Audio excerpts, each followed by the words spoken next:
Hello, my name is Makayla, and welcome to a video on what you should buy for someone who is into academics, studying, books, dark academia, just that sort of general vibe.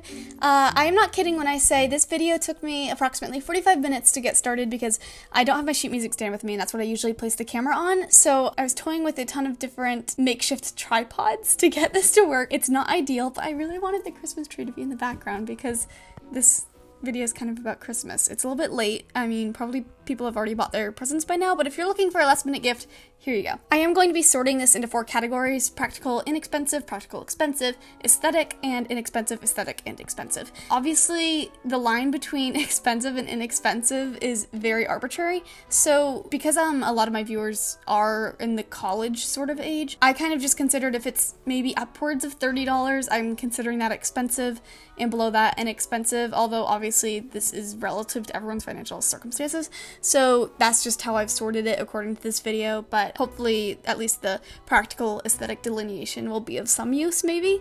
But here we go. Starting with some practical and inexpensive gifts. Obviously a planner, nothing more needs to be said about that. A stationery set, so pens, pencils, all things stationery. Notebooks. A Barnes & Noble gift card. You can't go wrong with that because then people can just get their own sort of study stuff. A reading light, especially if your recipient is living in a dorm or an apartment where they have to share a bedroom with someone else. A reading light is really ideal so that they can study and read in the nighttime when their other person might be sleeping. Bookmarks, always useful. Portable charger, this is really handy, especially if you're traveling and you don't have outlets handy. A flash drive for when Google Drive runs out of storage, and hopefully you do not delete all your photos on Google Photos like I did, which I kind of regret doing now. I should have just gotten a flash drive. So I would recommend that. And then just all things paper, so post-it notes, tabs, dividers, white paper, line paper, graph paper. Okay, moving on to practical and expensive. And as the way this is going, I have a feeling this is going to be a very short video, but pretty books, that's just how I wrote it on the list. So what I mean by pretty books is, you know those ones that have like really nice bindings, or basically the opposite of books that have the movie picture on the cover. I really despise those.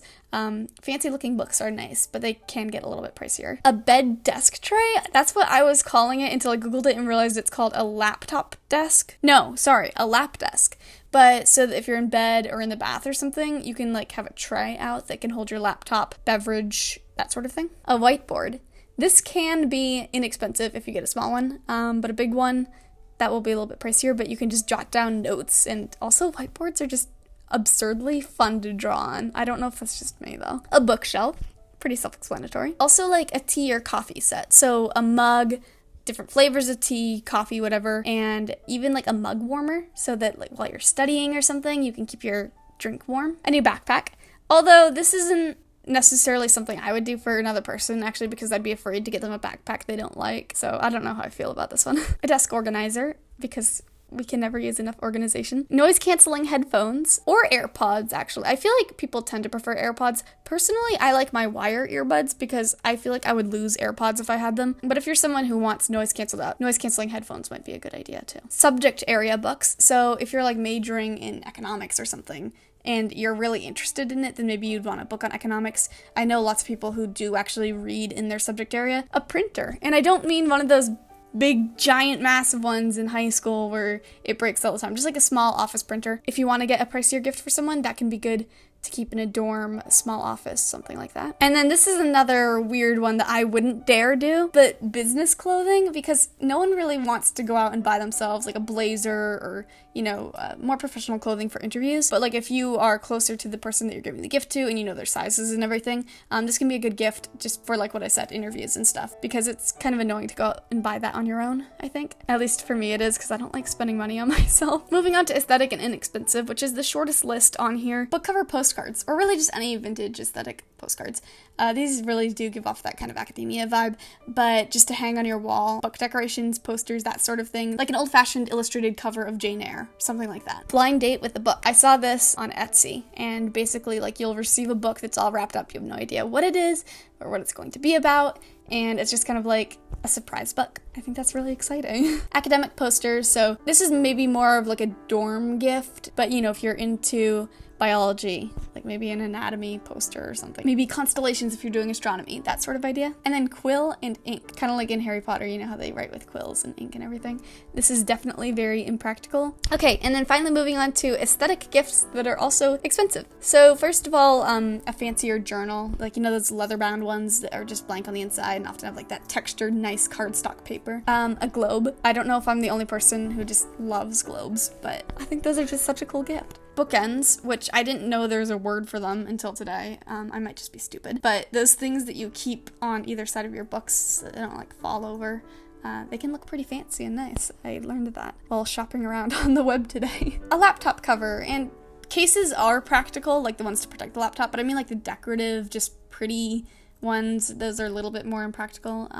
And they can be expensive, I realized, so that's why they're on this list. A magazine subscription to anything, I mean, really, I guess this is in here because if we're doing so much reading for studying and everything, it's sometimes fun to read something that's more leisurely, but you can also get subscriptions for like Audible or, you know, a book a month sort of thing like that. The next one is a watch. Very like professional looking, good for interviews and just for telling time. Although I put it on aesthetic and not practical because nearly everyone has their phone on them anyway nowadays. I say nowadays like I was living in the 20th century and I knew what it was like to have a watch. But moving on, projector. If you're like studying and you want to project stuff on your wall, or for the more fun excuse to have a projector, so you can do like, I don't know if you've seen those videos where people project snowy mountainsides or the beach on their wall so it looks like they're looking at the window at that. If you don't know what I'm talking about, you should Google it because it's pretty cool. An aroma diffuser. My stepsister got me this last Christmas, and it just makes the room smell nice, helps you when you're studying to relax, especially if you like that lavender scent. And then finally, college merchandise clothing. Clothing I would usually call practical, but I'm calling college merchandise aesthetic because it's so expensive. But whether it's a college you're dreaming of going to, a college you're currently attending, or the college that you're an alumnus of, I think that having like a sweatshirt from your college is a cool gift idea, and it's relatively easy to shop for and all that jazz. So these are some last minute ideas for gifts that you can do for someone who is into reading, studying, writing, learning in general, that kind of territory. So I hope if you are looking for inspiration that this has helped you to find something. Have a happy holiday season, and thank you so much for watching.